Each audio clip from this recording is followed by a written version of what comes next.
Welcome, everyone. This evening, we are honored to collaborate with the Gabrielino-Shoshone Tribal Council. Over the past 2 years, we have been privileged to engage in productive discussions with the Tribal Council, particularly Marcela Castrillon, the Tribal Secretary of Education and Records. Historically, since the 1960s, they have advocated for collective environmental protection work, guided by Chief Yaana Vera Rocha. She was the chief of the Gabrielino Nation of Southern California that later was renamed the Gabrielino-Shoshone Tribe. Chief Yaana led a coalition of indigenous people and allies that eventually blocked development of coastal Bologna wetlands near Marina del Rey. The Gabrielino-Shoshone Tribe continues her legacy with the establishment of the Chief Yaana Regenerative Learning Village and Tua Tukar Environmental Eco-Cultural Center for Indigenous Regeneration at Otsunga, where 12 acres of land was repatriated under the aegis of LAUSD's only indigenous school, the Anahuac International University Preparatory of North America. This represents the largest land restoration to an indigenous tribe in the history of Los Angeles. And establishing this school fulfills their central mission to promote indigenous education. Given this history, and the Claremont College's educational mission, our collaboration with this specific tribal group is particularly special. This evening, we're going to have 3 speakers in concert with our musical ensemble. Social worker Donald Rodriguez, a Gabrielino-Shoshone member who will discuss the Indian Child Welfare Act, the rehoming of indigenous children, and how the Gabrielino-Shoshone Nation works with Anahuac on this issue.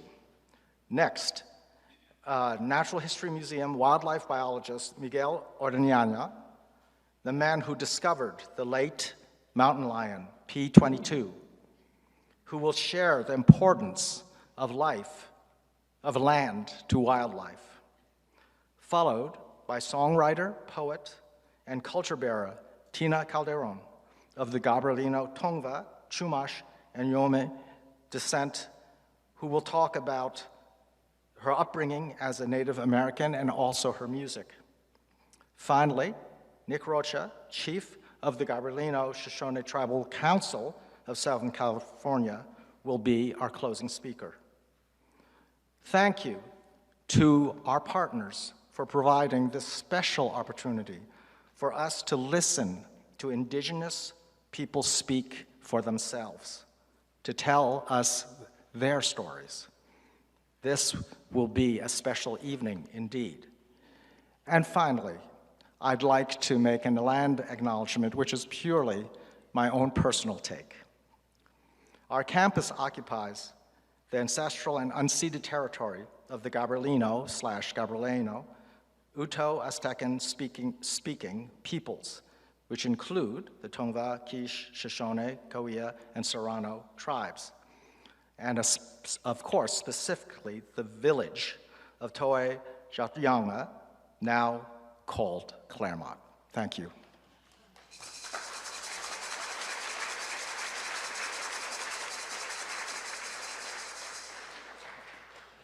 So we'll have the musicians coming up, and also the first speaker will be David Rodriguez. The 20 Donald Rodriguez, Gabrielino-Shoshone Council member. The Humfatam the Hinkame, Vera Rocha, Francis Carrillo, my Auntie Ellie, my Auntie Levy, my Auntie Irene.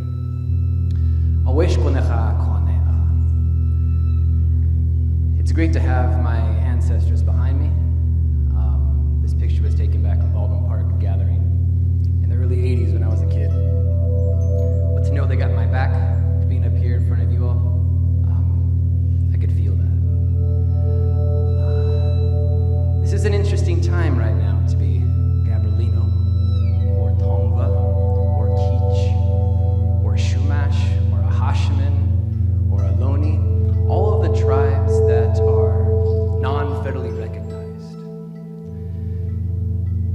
non-federally recognized means that we do not have a government-to-government relationship with this nation.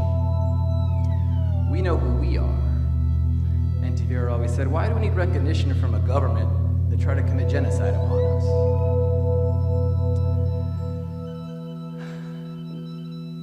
And I totally agree. But with that, what happened is that we got pushed to the side even more. Tonga elder Julia Bogny said she felt invisible in her own land. And to be here in the spotlight in this great hall, all right. No, I'm feeling this. This is cool. I hope this is the first of many that we can continue to share, continue to educate, but also learn. Because if we're going to be doing anything as non-federally recognized tribes, we're going to need some assistance. We're going to need some partnership.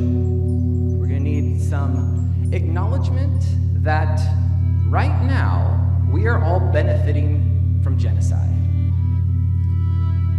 The genocide, the attempted genocide of our people. And the thing is, it is still happening today. It is still happening today because our children are still being stolen from us. And I say stolen. And there's not even a way to tell where our kids are. Because within the system that tracks removals, non-federally recognized tribes don't even exist within what's called the case management child welfare system. So we don't even know where our children are when they're being taken away to be in a safer environment. My role within the Gabrielino-Shoshone Nation is to make sure that that stops. That can no longer happen. Not only for our council, but for the rest of the non-federally recognized tribes throughout California. The past 15 years, I've been, let's say, infiltrating certain systems in order to learn the ways of how this system has intentionally tried to annihilate us. I work for nonprofits within the social work, foster care agencies. I work for county child welfare agencies. And I'm currently working for the California Department of Social Services with the state. And those experiences have taught me that that system is broken. We need to develop our own system. But we're gonna need your help. It's a huge job. But one that I think that we can overcome. As non-federally recognized tribes, we are protected, kinda, under what's called the Indian Child Welfare Act. Some of you may have heard about it because it was just a recent Supreme Court case where folks, a particular political energy, was trying to say that it was unconstitutional. It was found out the reason for that is because if we can take their kids away again, we could then start taking away their land. We could then start taking away other resources. So this isn't ancient history. This is happening today. And attempts to eradicate this law that we have protections under still continue. Even for the 109 federally recognized tribes within this state, they are still finding that the state is not doing all they can do to protect their children. So if that's happening for federally recognized tribes, again, what's happening for our tribe? There's no way for them to know which of our kids are in care. There's this little part of the law called the spirit of the law. And the spirit of the law says that if you do have a non-federally recognized tribe, then they can go to court, but it'll be up to the judge to decide if they'll be allowed to be part of this case.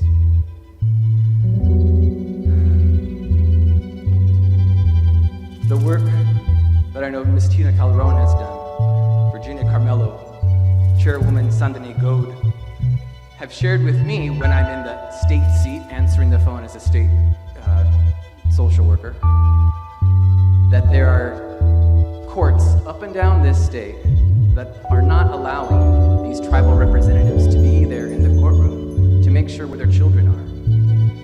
Why is that happening? This Indian child welfare law has been around for 45 years now. Why don't people know about it? Why is it still continuing to be attacked? These are questions that we as a tribe really want to address. We know within the educational system, we're still being taught that we actually don't even exist. My daughter, who's in this room today,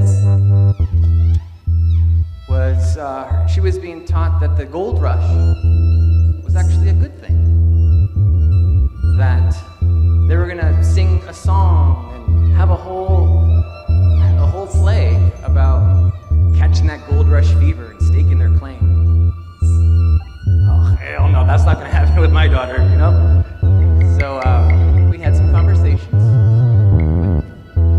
with their teacher council and principal, and thankfully this school district is trying to change their ways and thinking about it differently. There's education out there that says that there should no longer be the mission projects, right? Some of us, when we were kids, we were told to do that.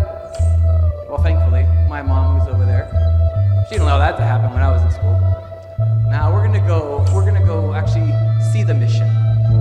And the mission's complicated. Because even though our ancestors are buried there, my grandma Frances, right, is buried there. Many of our people are buried there. We hold it as a place of remembrance, but it's also very sorrowful. Because it was at those missions where that first ripping apart of culture took place. Where that erasure of forced conversion was taking place, where the doctrine of discovery was really implemented. You heard about the recent news. Now the Catholic Church is saying, well, you know what, I guess we were wrong about the doctrine of discovery. People that were there, it wasn't right for us to go and just take their land. So it's good that there's these changes that are happening. There's a movement that is happening. And you being here today, tonight, listening to this, you're part of that movement. You're now held accountable to what's happening now. You can no longer claim you didn't know. So what are you going to do about it? Educational system, we need improvement. With our land, there's some great work that's happening with the council and other tribes that are working to restore the wetlands. When I was a little kid, my Auntie Vera would be out there protesting. We took those newspaper clippings. I was very proud, even as a little guy, going, yeah, you go, Auntie. I know, yeah, I see you. Like, but it was also that responsibility that I had upon myself, that I had to do something. What was I going to do in order to give back to the tribe? And for me, it's to protect our most precious resource, our children.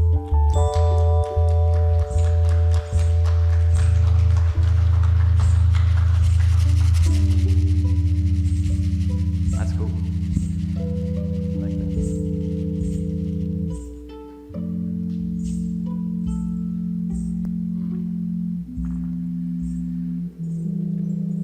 So I hand you these lenses, so maybe that you can see things a little bit differently. Realize that even though we are benefiting right now from the genocide that happened, we can do something about it, right? You engage with your tribal community. Yes, financial donations would be great, but become part of it. Get to know us. We're here. We're not that scary. Only sometimes. But we're having events all the time. Just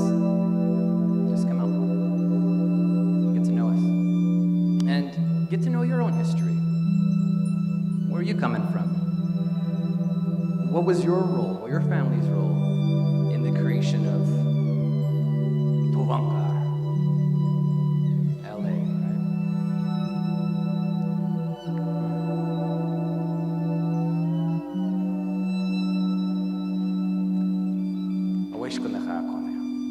Very happy to be here. Thank you very much.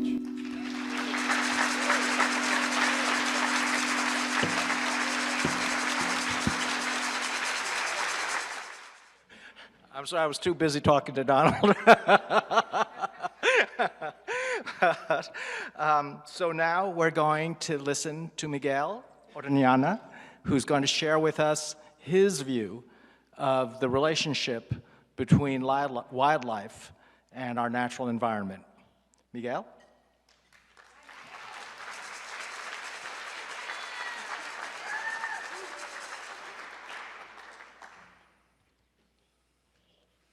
Thank you so much for having me. It's an honor to be invited as an ally of the Gabrielino-Shoshone Nation.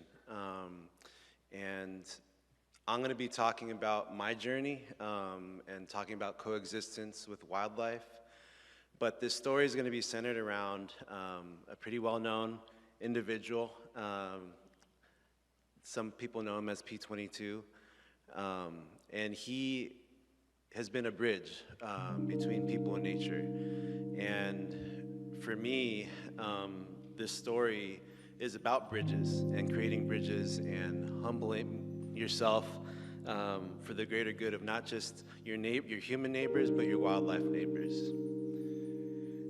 For me, I grew up right outside of Griffith Park, which is a famous urban park in the Los Angeles area, home of the Hollywood sign, Greek theater, things like that. But it was my Yosemite. It was my accessible version of Yosemite. Coming from a family that didn't talk about nature or science, it was a huge resource for us. And I had a supportive mom to really kind of help fight that really, hurtful cloak that is over us all the time, telling us that cities are devoid of nature, or devoid of nature that's worth protecting. And if you're a young kid like I was, that had a hunger and passion for wildlife and conservation, and that's the narrative, it's hard. But thankfully I've had a mom, but I also had animals that would come through our neighborhood, like coyotes and skunks and raccoons, that would remind me that, hey, there is nature out there, and there is opportunity for you if you love nature, even if you live in the most human-dominated landscape like LA. Advancing many, many years later, somehow I became a biologist, and I came back to LA. It was very important for me to not only give back to my community, but give back to this park that gave me that hope to think about nature. And I started a grassroots project to prove to people that Griffith Park was not just a place for tourism and hiking, but it was also a place for wildlife habitat, and a very important one. And even scientists were kind of overlooking it as an important place for animals. So I put up cameras, these motion-activated cameras that I specialized in, to document wildlife using the park and going between Griffith Park and neighboring open spaces. And even though the park was surrounded on all sides by freeways and urbanization, we got our answer. We got deer crossing in and out of the park. And then, out of nowhere, I got the puma butt photo that changed my life forever. This one right up there in the middle. And it was something like seeing Bigfoot, or La Chupacabra, because it was one of those moments where people were telling you, no, don't waste your time in Griffith Park. Don't look for wildlife there. You're not going to see anything interesting. And that was my neighborhood park, so I took that personally. And it was a lot of other people's connection to nature as well. And so having then that story of P22, which is, if you're not familiar with it, he was born in the western Santa Monica Mountains population, a population that's on the verge of extinction. It's on the verge of extinction because it's surrounded by freeways and the ocean to the south, and they're inbreeding because they have no other choice. They're killing each other over space as solitary territorial animals, or they're trying to cross freeways to find territory of their own, unsuccessfully getting hit by cars. P22 made it. He was born in that situation, but like a lot of family members of mine that came to this country with nothing, voiceless, and were many attempts in to try and get over here and find a better opportunity for their family. P22 did the same thing and made it through.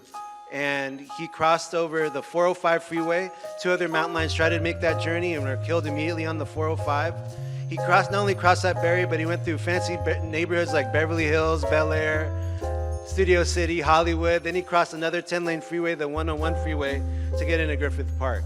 And then immediately became an ambassador for connectivity and a lot of other things. But to be able to photograph him for 10 years after that discovery and share that with the world and my family, to see my daughter see Griffith Park and the city that I grew up in totally differently, with this whole totally enriched kind of outlook on life, on urban nature, and with this sense of wonder that everybody deserves. It shouldn't be a privilege, it should be everybody's right. And P22 is teaching a lot of people that. And to share this story with a lot of people, and also to see how different communities historically excluded from conversations about conservation or nature are now translating P22's story in their own way, whether it's into Espanol, into Indigenous language, into children's books, performing art. It's now becoming relatable and spoken in a way that's relatable and tangible to audiences that have been historically excluded from these conversations. And the museum has its own exhibit dedicated to the P22 story, trying to broaden kind of the reach of his story. And the biggest impact from a very tangible standpoint for P22 is that he was a catalyst to build the biggest wildlife crossing ever built, that will be built in 2025. And it broke ground in April 2022, just before he passed away. And so he has probably the biggest legacy I've ever seen from an individual animal. It inspired me as a biologist to look deeper within LA's urban core for wildlife and bring the community into that process through community science. Bring people out there into the wild, help me find bats, and together finding 14 species of bats in urban Los Angeles. And then building partnerships organically through groups like eyoo'ooxono and the Gabrielino-Shoshone, being invited to learn about the importance and the significance of Chief Yana Village and what they want for it in the future, and how a big institution like the museum can take a supportive role and actually empower youth to take the baton and do things on their own terms. And then having these youth join us on bat walks, not because we're telling them bats are important, because they know bats are important and they think this is significant to them. And even in P22's passing, which is tragic, that was a unifying moment as well that I grew from, and a lot of people grew from.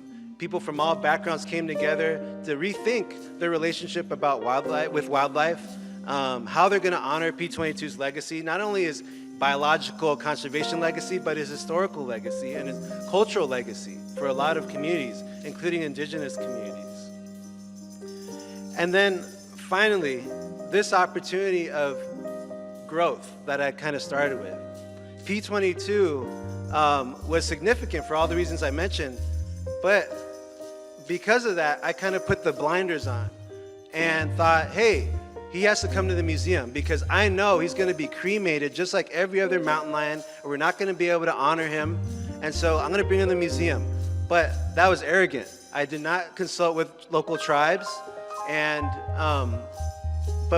fortunately, the tribes were forgiving of that and were open to a conversation thanks to some existing relationships we had, and they had the opportunity to share what P22 meant to them, what animals mean to them, that they're seen as equal, that P22's story in particular was a unifying story between tribes, and that he deserved to be buried, just like one of those relatives. And to be in a position to to honor that wish and not just do this performative act and have a meeting and take a picture, post it on social media, and that's it. No, listen to what people are saying, internalize that, and act on it, and grow from that experience. How are we going to share data in the future? How are we going to collect data as a community? How can we be supportive of future efforts? And back to the coyote that I was talking about. That was my bridge. And Chief Yana village has a lot of coyotes. And the coyote coexistence means a lot to that community, the Gabrielino-Shoshone. And so this coyote is coming back full circle for me again, not only as a bridge between people and nature, but a bridge between communities. And as we kind of talk more about with each other and put our backgrounds to the side, I think that's going to only benefit not only wildlife, but people, and make us better for it. So thank you so much.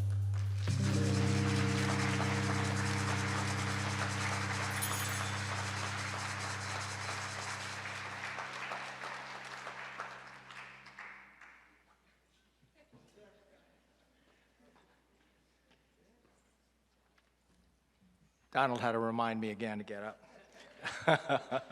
So our last speaker is Tina Calderon.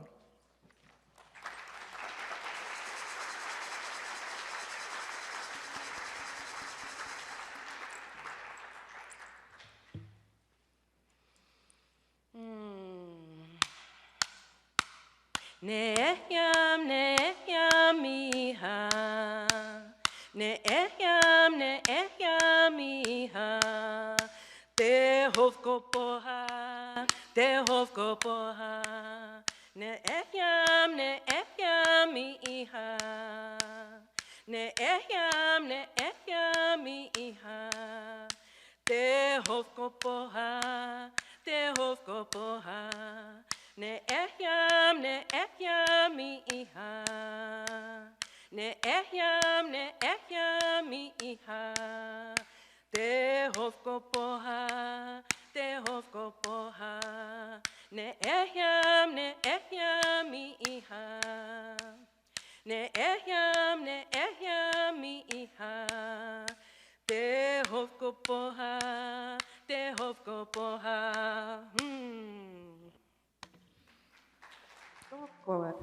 So, hello, my relatives. I'm Tino Orduno Calderon.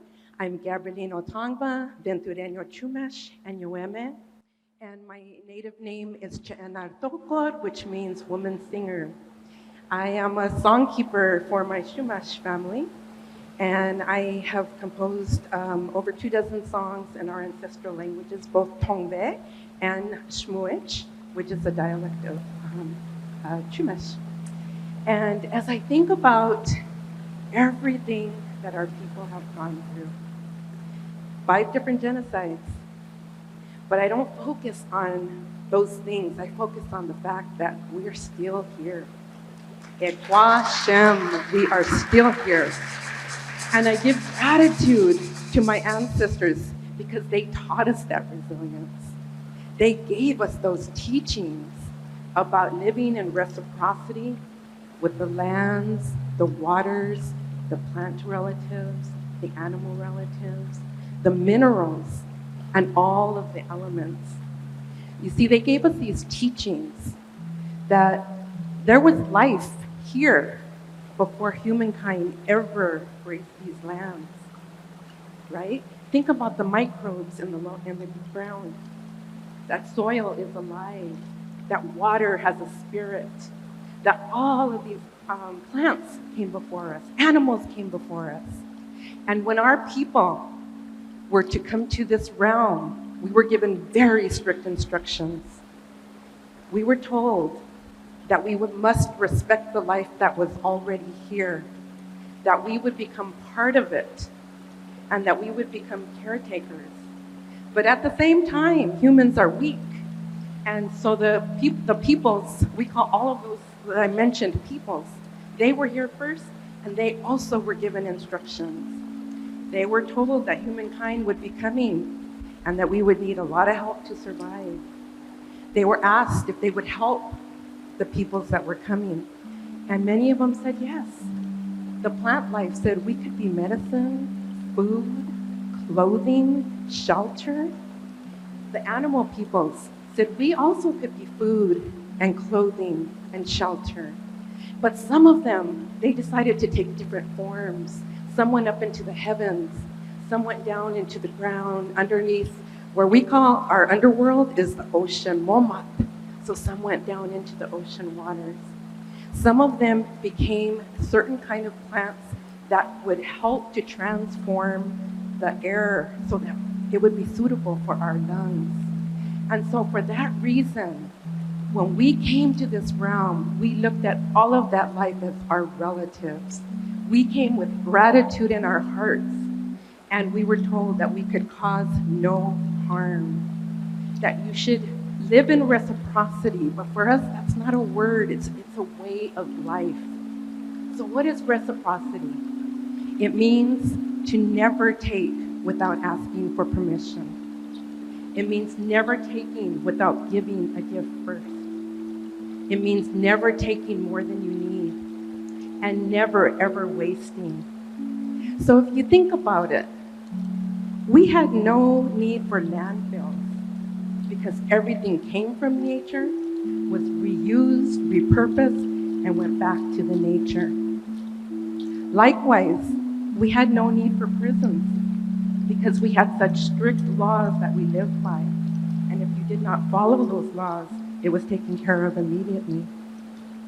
So when I talk to people and I say, you are now the new caretakers of these lands. You live here.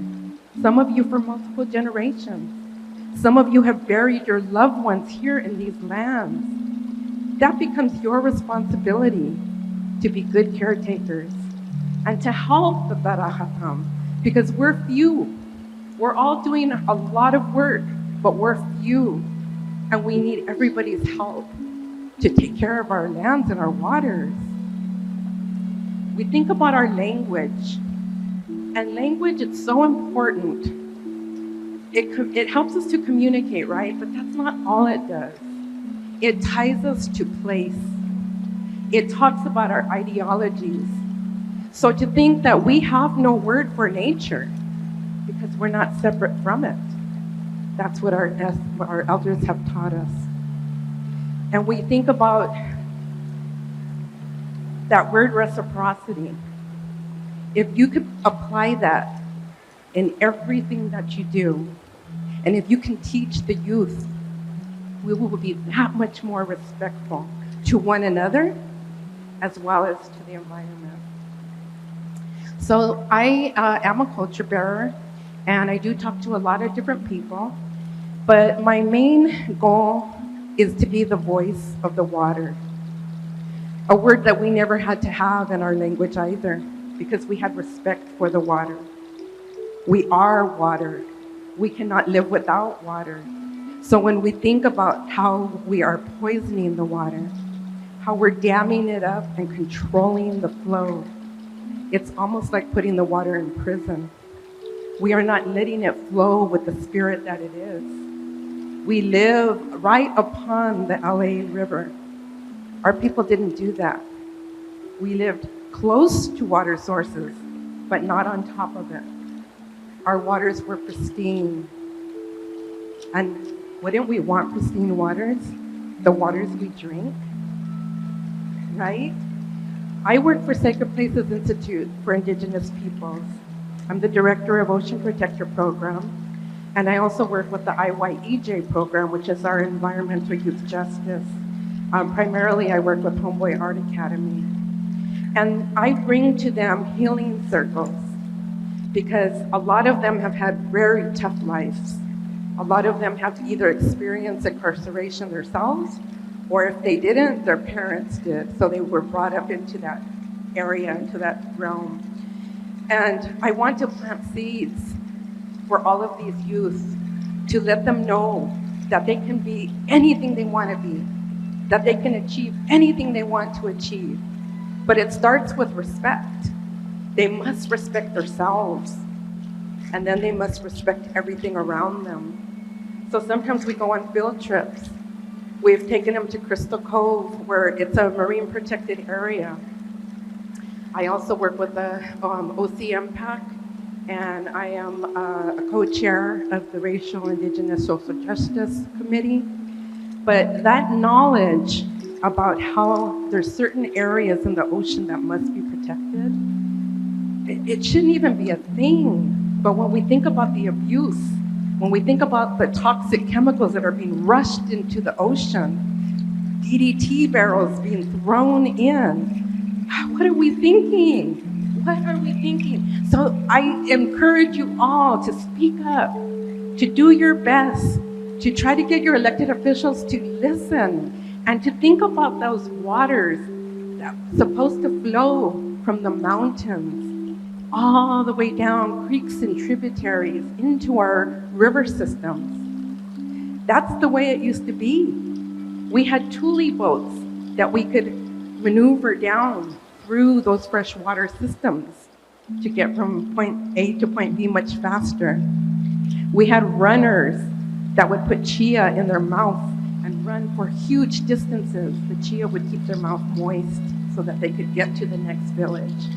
That's how we got to the next village the information we needed to send to them.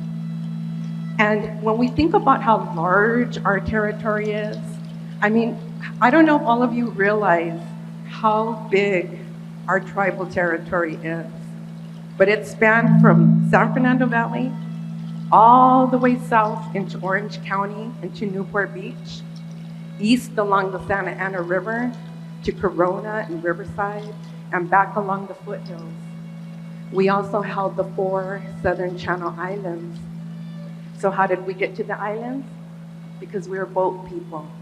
We have a wooden plank canoe called the tiat, and our people would interact with the people who lived upon the islands. Santa Catalina is Pimu, and we had several different villages there. And we would trade with them because there were certain things on the island that they could not get and certain things that they had that we could not get. And the one thing that was so precious that they had was soapstone. There's a quarry there, and the soapstone is really important to us. It's a soft stone that you can make bowls out of, you can make jewelry out of. It has such an amazing energy. So when I think about, me being a water person and a water protector, when we were experiencing drought for so long, and it was getting really scary, the wildfires, mostly because of invasive species, right? But also the fact that we are mismanaging our water system. Where we once had abundance here, we've capped it all off, and we're taking it from the other tribes north of us. Many people have heard about the aqueduct between us and the Paiute people that we're stealing their water from. But did you know we're also taking it from the Winnemem-Wintum and the Colorado River tribes? Where there was once an abundance of water there, we have now left dust bowls because we have taken all the water.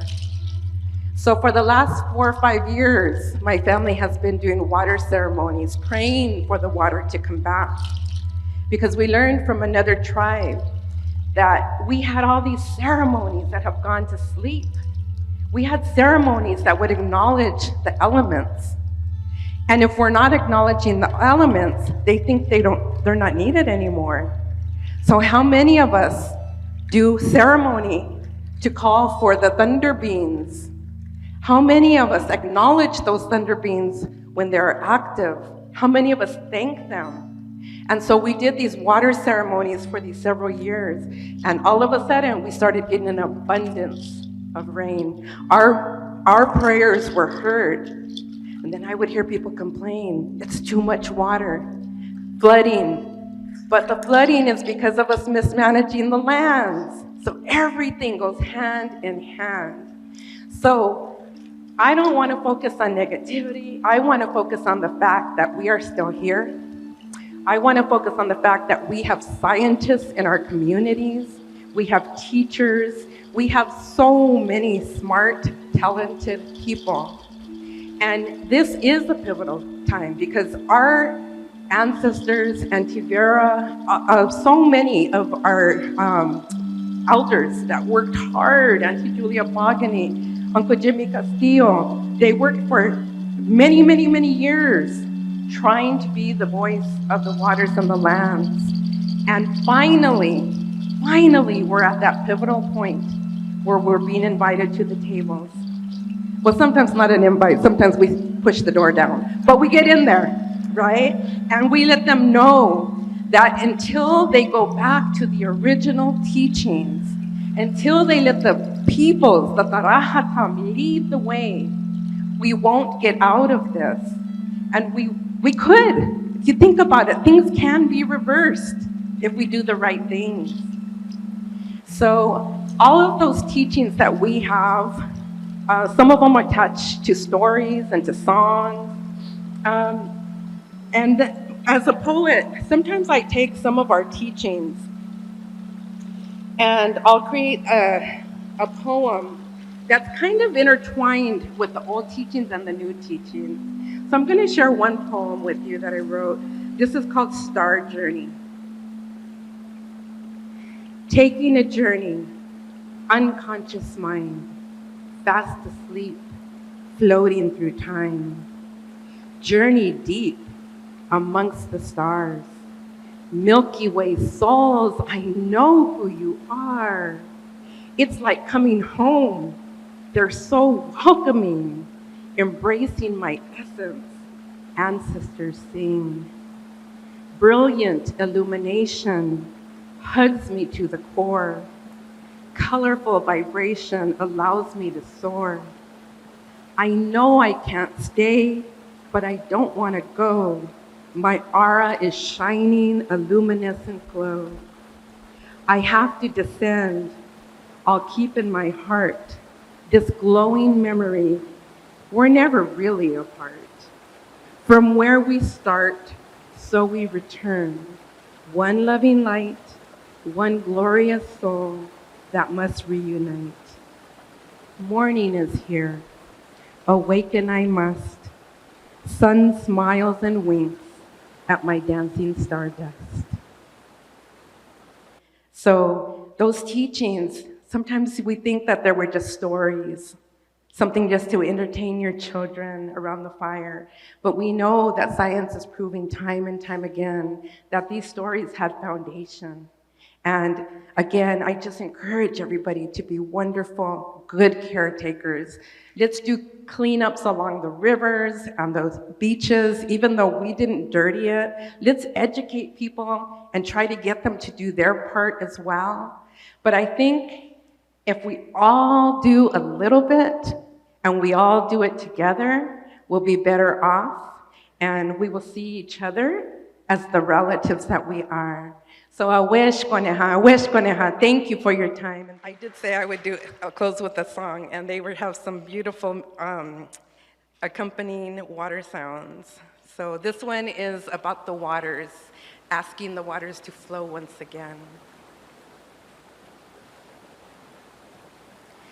Pavinoka, ehe par pavinok. Pavinoka, ehe par pavinok. Pacheyenach,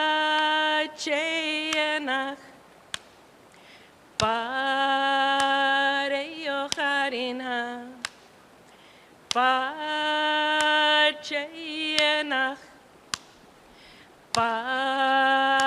eyoo'ooxono, pavinoka, ehe par pavinok. Pavinoka, ehe par pavinok. Pacheyenach,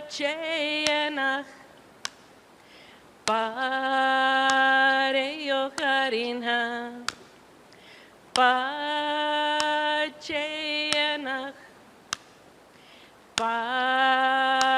eyoo'ooxono.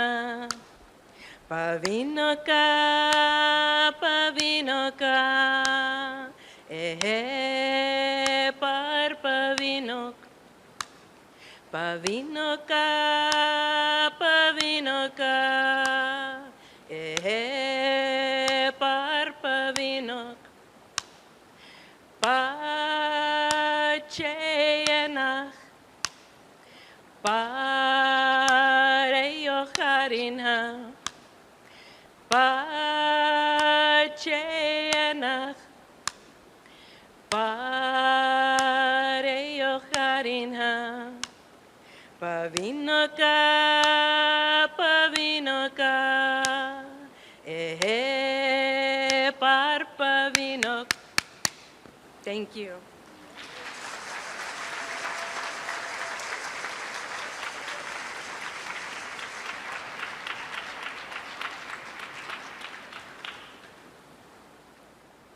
And now I'd like to welcome Chief Nick Rocha.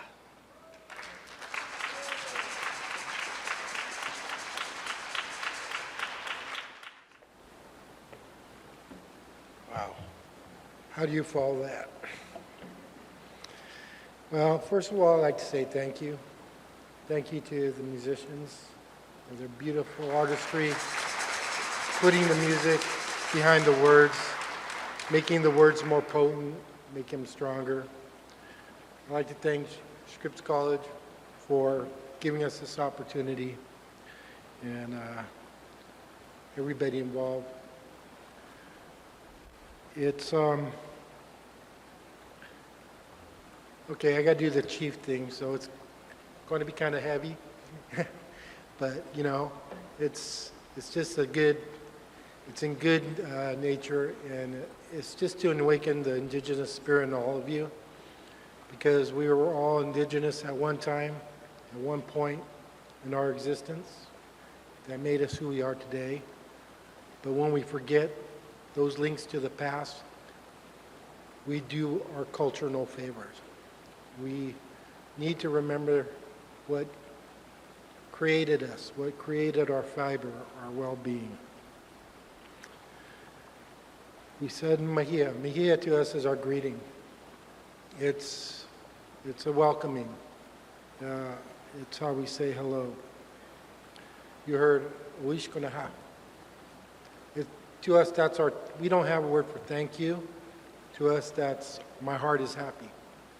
What you said, what you said was a gift. What you did was a gift. It made my heart happy. So when we say that with the full intent. You made our hearts happy just by being here.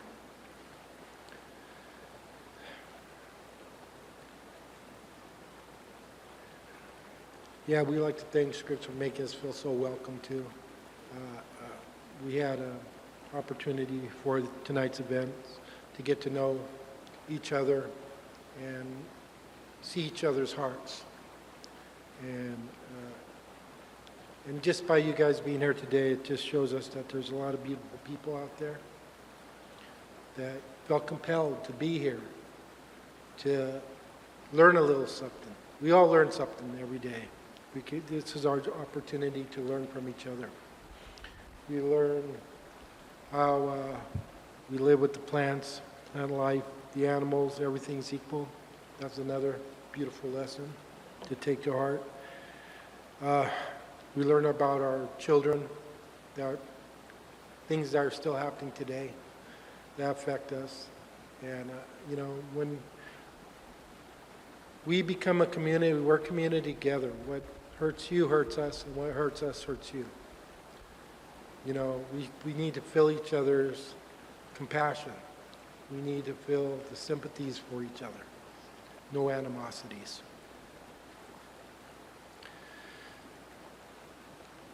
Okay. Many thanks, Micah, for your beautiful music again, and to the speakers for their participation and their passion for the land. But most of all, thank you to our tribal secretary. Thank you.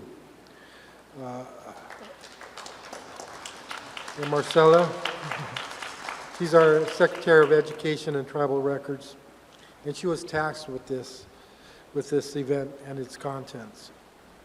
She worked so fervently to get this done, 2 years, her and Micah. everyone involved, 2 years. It was a lot of passion, a lot of sweat, tears, everything you could think of went to this, and actually it's those emotions that make for the beauty of it all, right?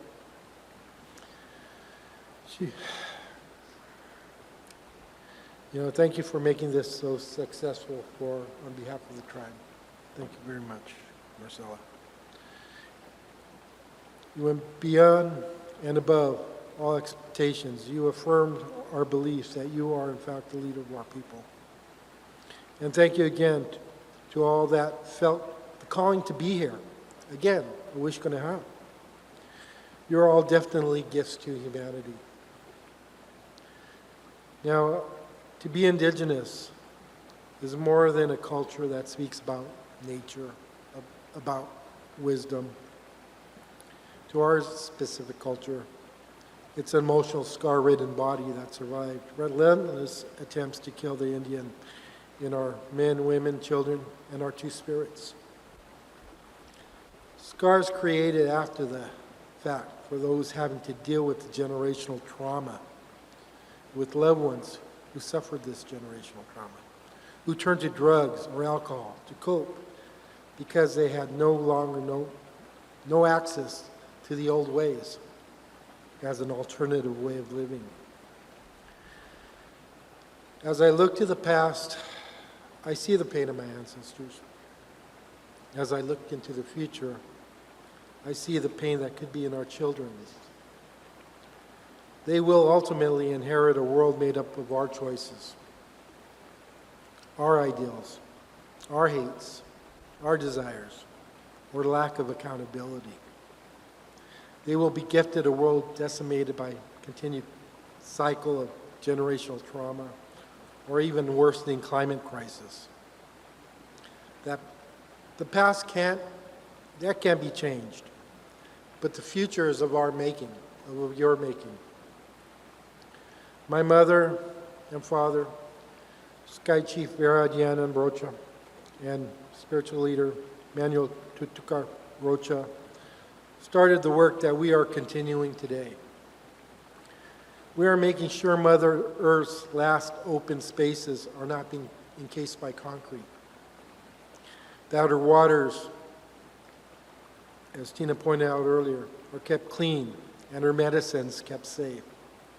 To our cousins, winged, hoof, pod, finned, and those of stem, stock, or vine, we advocate and work for their environment so they grow and thrive.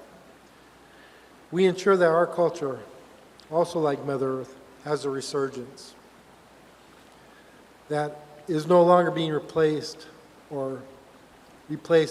by practicing hate or discontentment for others, even among our own. Hate is bad medicine that kills the growth of goodness. Humans, as a species, are absorbed by emotion. That in most instances affect our ability or the abandonment of reason. We as a culture are learning that forgiveness and our connection to the land is the key lifeline.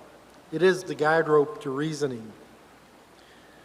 We had to or have to forgive a lot. Sometimes those targets of our forgiveness don't make it easy, but the path still has to be walked. The destination has to be fulfilled.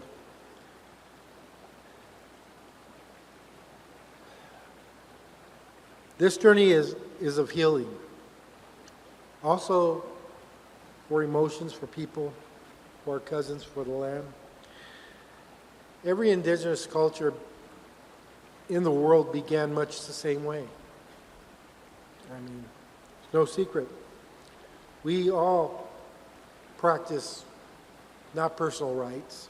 They were kind of self-serving, but instead we practiced obligations. Obligations of making sure others are fed, others are cared for, elders are cared for, others are loved. Those who lost their parents, we took them in. heard the term, it takes a village. Well, that's very much true. That's basically life as it should be lived.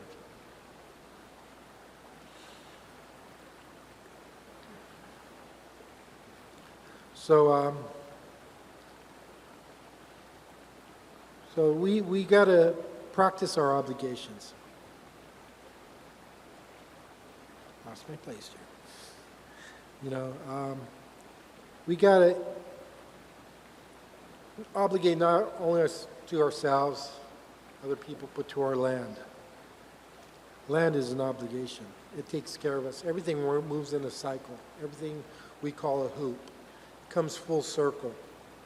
What you do will come back, maybe not to you, maybe not immediately, but generationally. And so you got to watch out for the generations to come. You got to take care of the generations to come. That's your legacy. That's all our legacies right there. So we got to take, it could be a burden sometimes, I know. My mom did what she did, took on Steven Spielberg, took on Howard Hughes, you know, to save land.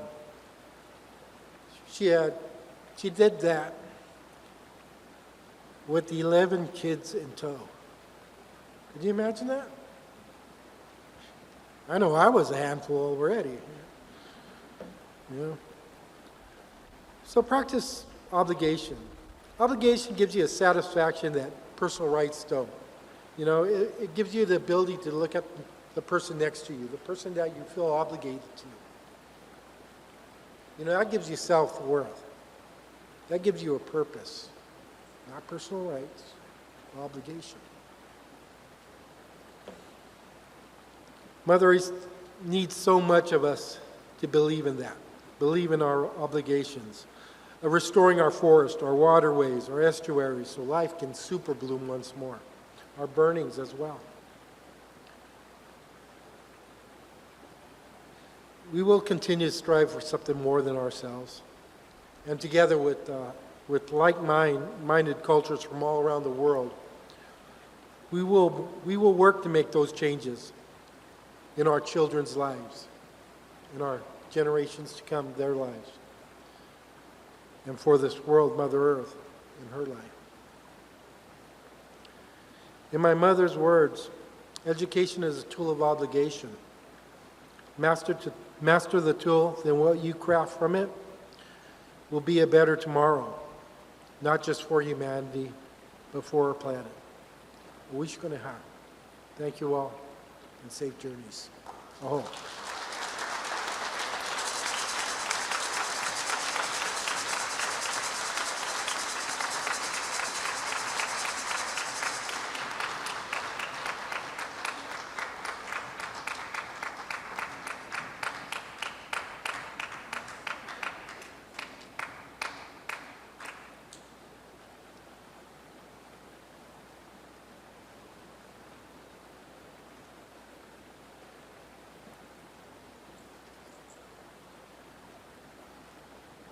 Well, thank you, Chief Rocha, and thank you for all of you for being here to hear and experience this very special evening.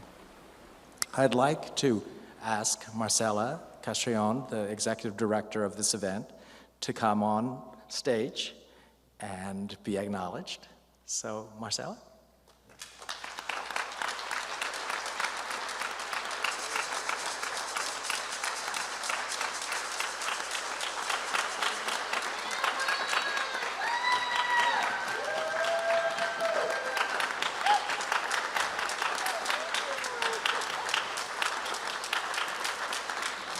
Wow, look at you guys. Amazing, absolutely amazing. Well, Mihaya, hello to you. Thank you for being here. Tonight, I witnessed our tribal vision and our goals through the work of collaboration and unity. The vision of commitment and dedication to our youth, our education, the sharing of culture, and the importance of protecting our environment. Tonight was not just an event. It was a moment I hope that you saw of gaining awareness of Indigenous people's contributions to the communities that we all share. We are here,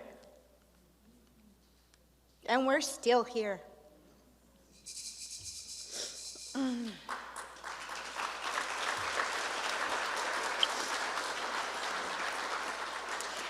We are here to work towards a better future with our allies, to form a unified camaraderie. We hope you valued our presence. We hope you valued and shared our stories with us and our beautiful music ensemble.